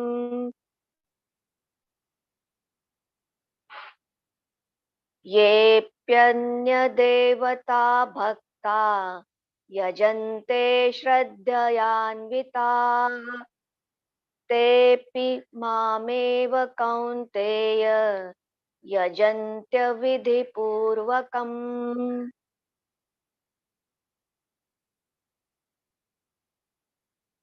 अहं हि सर्वयज्ञानां भोक्ता च प्रभुरेव च न तु मामभिजानन्ति तत्त्वेत्नातश्च ते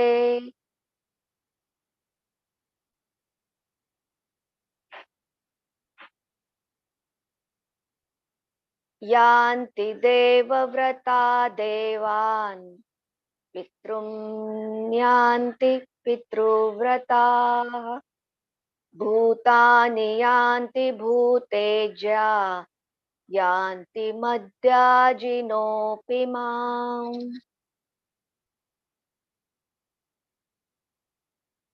पत्रं पुष्पं फलं तोयं यो मे भक्त्या प्रयच्छति तदहं भक्त्युपहृतम् अश्नामि प्रयतात्मनः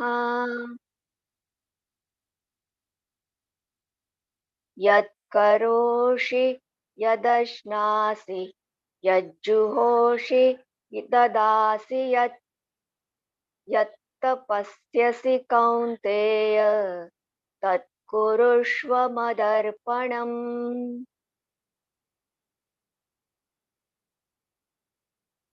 शुभाशुभफलैरेवम् मोक्ष्यसे कर्मबन्धनैः सन्न्यासयोगयुक्तात्मा विमुक्तो मामुपैष्यसि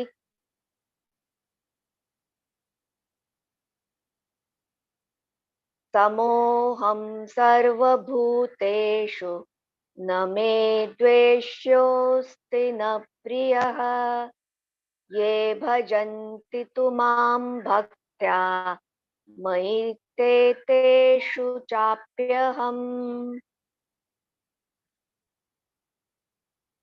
अपि चेत् सुदुराचारो भजन्ते मामनन्यभाक् साधुरेव समन्तव्यः सम्यग् व्यवसितो हि सः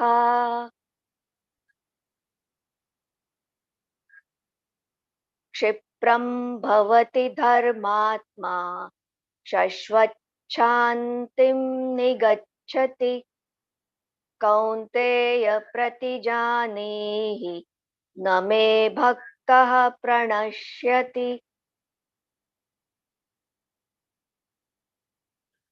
मां हि पार्थव्यपाश्रित्य येऽपि स्युः पापयोनयः स्त्रियो वैश्यास्तथा शूद्रा तेऽपि यान्ति परां गतिम्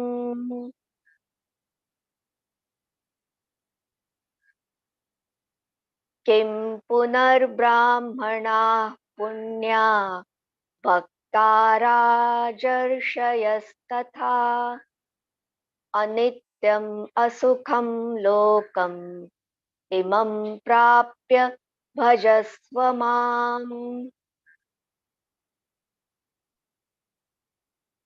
मन्मना भव मद्भक्तो मद्याजी मां नमस्कुरु मामे वैष्यसि युक्त्वैवम् आत्मानं मत्परायणः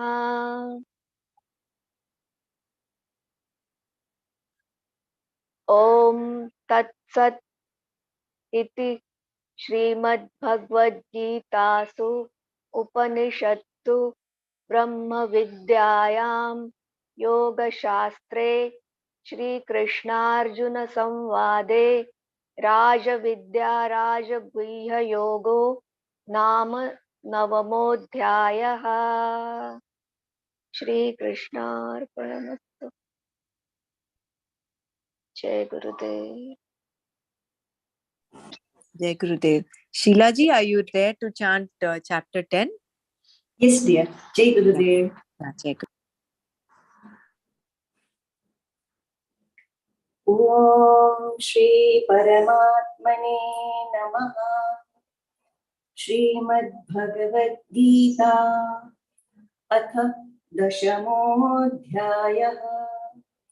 श्रीभगवानुवाच भूय एव महाबाहो शृणु मे परमं वचः यत्तेऽहं प्रीयमाणाय वक्ष्यामि हितकाम्यया न मे विदुः सुरगणा प्रभवन्न महर्षयः अहमादिर्हि देवानां महर्षिणां च सर्वशः यो मां जमनादिं च वेत्ति लोकमहेश्वरम् असम्मूढः समर्थ्येषु सर्वपापैः प्रमुच्यते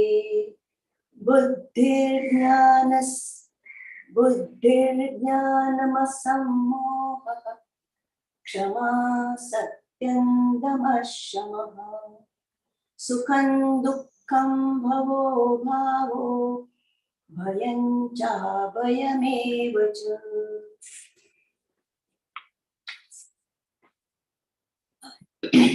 अहिंसा समता तुष्टिस्तपोदानं यशो यशः भवन्ति भावा भूतानां मत्त एव पृथक् विधाः महर्षयः सप्त पूर्वे चत्वारो मनवस्तथा मद्भावा मानसा जाता येषां लोक इमाः प्रजाः एतां विभूतिं योगै च मम यो वेत्ति तत्त्वतः सोऽविकम्पेन योगेन युज्यते नात्र संशयः अहं सर्वस्य प्रभवो मत्तः सर्वं प्रवर्तते इति मत्वा भजन्ते मां बुधा भावसमन्विताः मच्चित्ता मद्गतप्राणा बोधयन्तः परस्परं यतयन्तश्च मां नित्यं तुष्यन्ति च रमन्ति च तेषां सततयुक्तानां भजतां प्रीतिपूर्वकं ददामि बुद्धियोगन्तं येन मामुपयान्ति ते तेषामेव वानुकम्पार्थम् अहं ज्ञानजं तमः नाशयात्मात्मभावस्थो ज्ञानदीपेन भास्वता अर्जुन उवाच परं ब्रह्म परं धाम पवित्रं परमं भवान् पुरुषं शाश्वतं दिव्यम् आदिदेवमजं विभुम् आहुस्त्वां ऋषयः सर्वे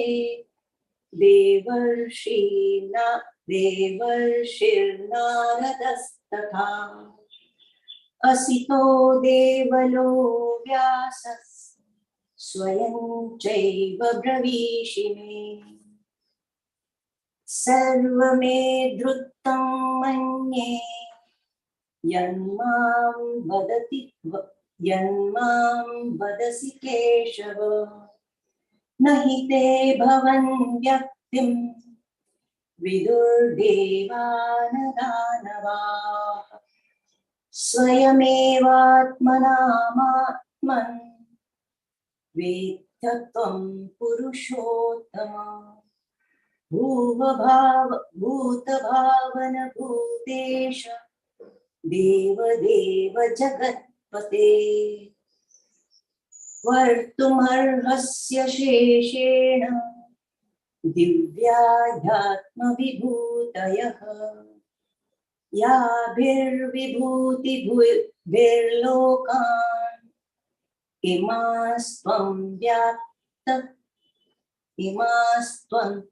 व्याप्य तिष्ठसि कथं विद्यामहं योगिंस् त्वां सदा परिचिन्तयन् केषु केषुश्च भावेषु चिन्त्योऽसि भवन् मया विस्तरेणात्मनो योगं विभूतिं च जनार्दन भूयः कथय तृप्तिर्हि शृण्वतो नास्ति मे मृतम् श्रीभगवानुवाच हन्तते कथयिष्यामि दिव्याध्यात्मविभूतयः प्राध्यान्यः कुरु श्रेष्ठ नास्यन्तो विस्तरस्तमे अहमात्मा गुडाकेश सर्वभूताश्रयस्थितः अहमादित्यश्च मध्ये च भूतानामन्त एव च नित्यानामहं ज्योतिषां रविरंशुमान् मरीचिमरुतास्मि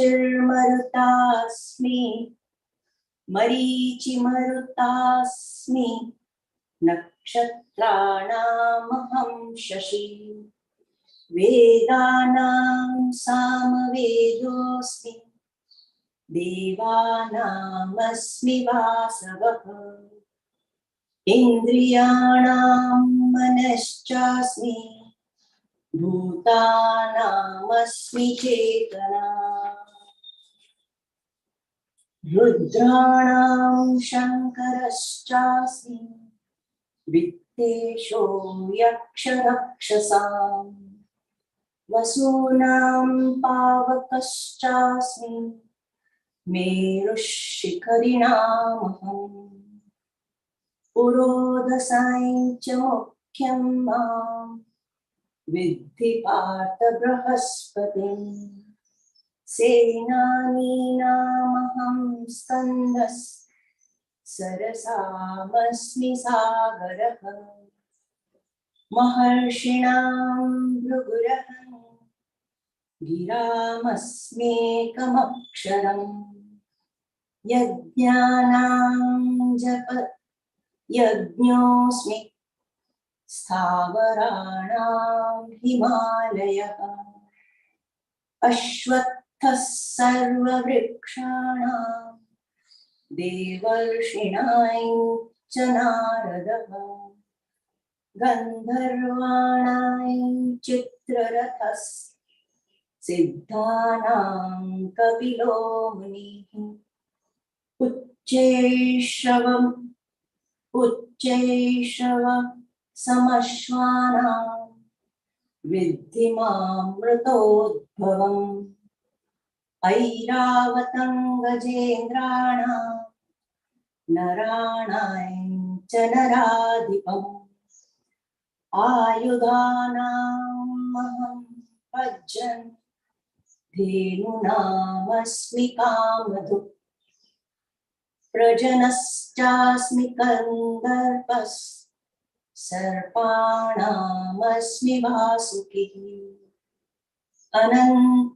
अनन्तश्चास्मि नागानां वरुणो यादसामहम् पितॄणां मर्यमाश्चास्मि यमः संयमतामहम् प्रह्लादश्चास्मि दैत्यानां कालः कलयतामहम् मृगाणां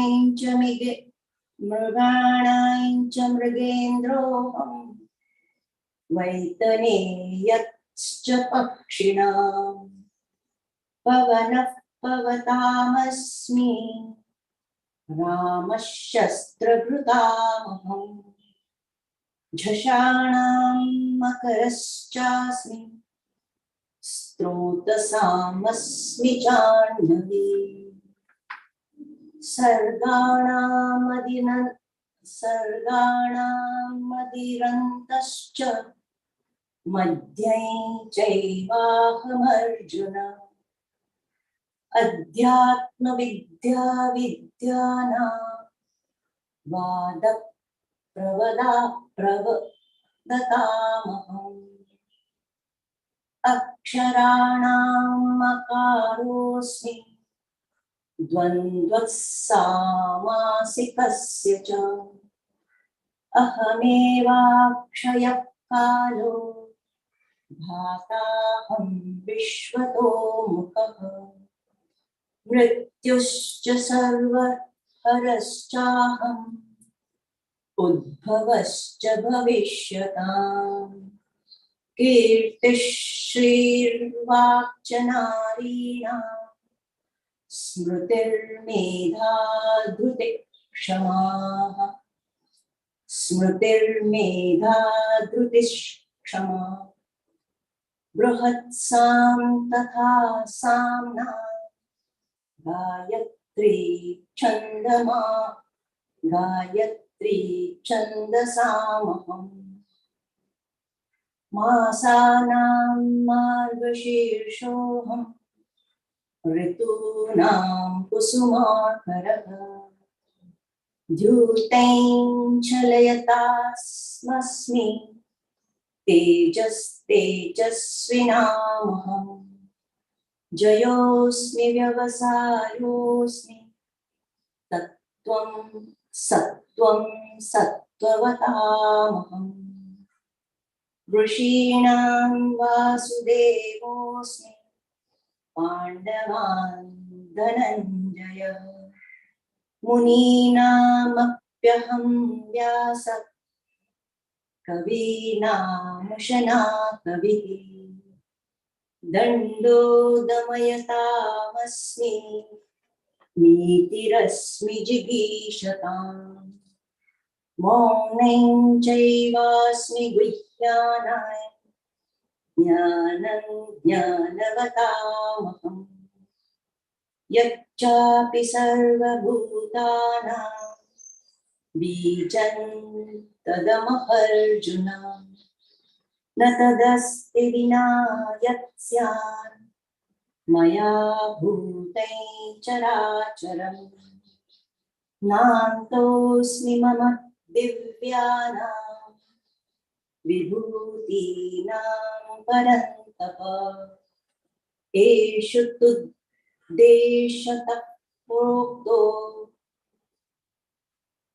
विभूतिर्विस्तरो मया यद्यद्विभूतिमत्सत्त्वं श्रीमदुर्जितमेव वा तत्तदेवावगच्छत्वं मम तेजोंशसम्भवम् अथवा बहुनैतेन किं ज्ञातेन तवार्जुन विष्टभ्यामहमिदं कृष्णम् एकांशेन स्थितो जगत् ॐ तत्सदिति श्रीमद्भगवद्गीतासु उपनिषत्सु ब्रह्मविद्यायां योगशास्त्रे श्रीकृष्णार्जुनसंवादे विभूतियोगो नाम दशमोऽध्यायः। ॐ श्रीकृष्णार्पणमस्तु। ॐ श्री परमात्मने नमः। श्रीमद्भगवद्गीता अथैकादशोऽध्यायः। अर्जुन उवाच मदनुग्रहाय परमं गुह्यमध्यात्मसंहितं यक्तयोक्तं वचनस्तेन मोहोऽयं विगतो मम। जय गुरुदेव। जय गुरुदेव। जय गुरुदेव। Wonderful, Jai Gurudev. Both of you chanted so very well. Yeah, Hari Om, very nice. Both of you chanted so blissfully. Dhanyavad. I would like to share that Nana said after we finish the second Shataka, that is after we finish chapter 12, before going on to chapter 13, he wanted us to chant all the 12 chapters. So it might take 1 or 2 days plus maybe. But he said, doesn't matter. We'll first chant and then we'll go on to chapter 13. So maybe now that we're more number of people who can chant, who are coming forward to chant, each one can take one chapter and then chant 1 or 2 chapters and chant. We still have some time, maybe take another week or 10 days before we complete chapter 12. And then we can do this. Okay? Jai Gurudev. Jai Gurudev. Jai Gurudev. Om Loka samasta khino bhavantu. Om Shanti Shanti Shanti. Sarvam Krishnarpanamastu. Jai Gurudev. Jai Gurudev. Dhanyavada. Tomorrow we'll have Gurudev. a session as usual, first 1 hour, and let me know if any of you wants to chant chapter 11 and 12. Anyone who wants to come forward, please do come forward. Yeah. I am okay with 12th chapter. Yeah. Okay.